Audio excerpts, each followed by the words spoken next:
Denise, I've been trying to understand why Carter's video bothered me as much as it did, not the jokes themselves. Those were predictable. It was the ease of it, 30 seconds of filming, a few captions, music layered underneath. Then thousands of strangers laughing at a version of my life none of them understood. I watched it twice the night you shared it. That surprised me too. You probably don't even remember exactly what he said. People online rarely do after a day or two passes. But I remember all of it because the video wasn't really about my apartment. It was about what the apartment supposedly proved. Carter stood in that expensive kitchen beside his girlfriend, panning the camera dramatically across marble countertops and floor-to-ceiling windows. Then he cut to my place, my old lamps, my narrow hallway, the chipped bookshelf near the radiator. Imagine working your entire life just to end up like this, he said. Everyone laughed. You commented 3 crying, longing emojis underneath like it was harmless family teasing. Maybe it was harmless to you, but I don't think either of you understood what you were actually mocking. You remember our childhood differently than I do. You remember chaos as adventure. I remember it as instability. I remember overhearing Mom ask utility companies for extensions. I remember Dad pretending the car just needed a break because he couldn't afford repairs yet. I remember how humiliating it felt never knowing whether things would disappear suddenly. That fear stayed with me long after it left you. After my divorce, when everyone assumed I was struggling, I bought that first duplex quietly because it was the only thing I could afford without risking debt I couldn't survive. Then another property years later, then another, not because I dreamed of becoming wealthy, because I became addicted to stability.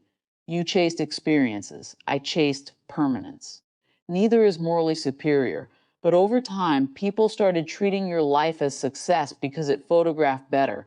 Vacations, renovations, restaurants with lighting designed for social media. Meanwhile, I kept living in the same rent-controlled apartment I moved into 20 years ago because I genuinely liked it there. Small became embarrassing somehow, yet became failure. I don't think Carter invented that attitude.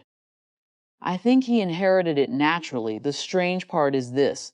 When I watched the video, I wasn't angry immediately. I was embarrassed, not by the apartment, by how quickly I realized strangers would agree with him, because visually he made sense. A young couple in luxury surroundings looked successful.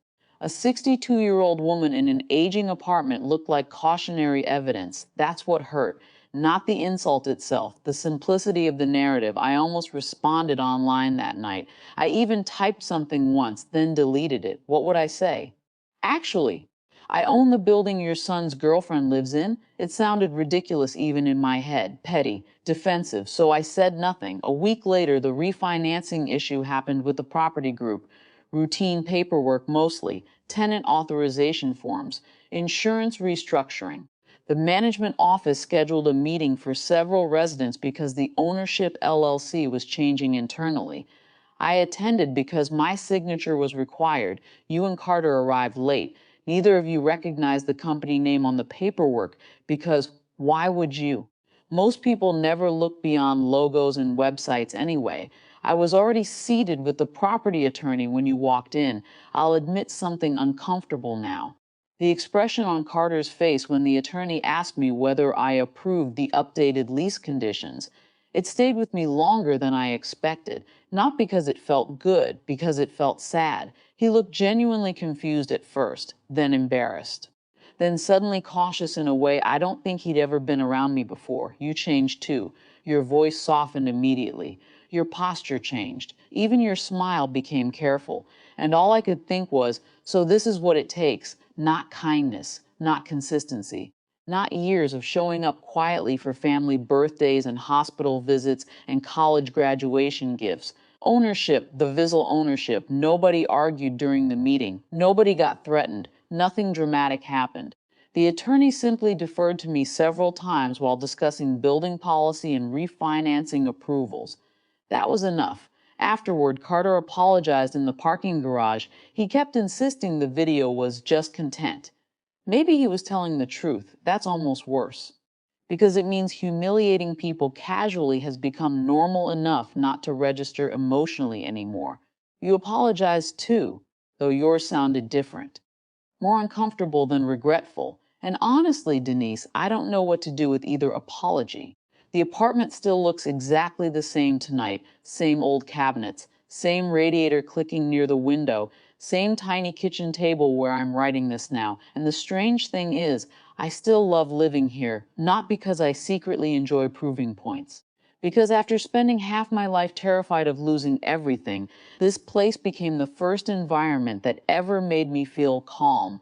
I think somewhere along the way, you started mistaking visible expense for evidence of a meaningful life. Maybe a lot of people do, but I'm tired now. Too tired to translate my existence into something impressive looking, just so other people know how to value it.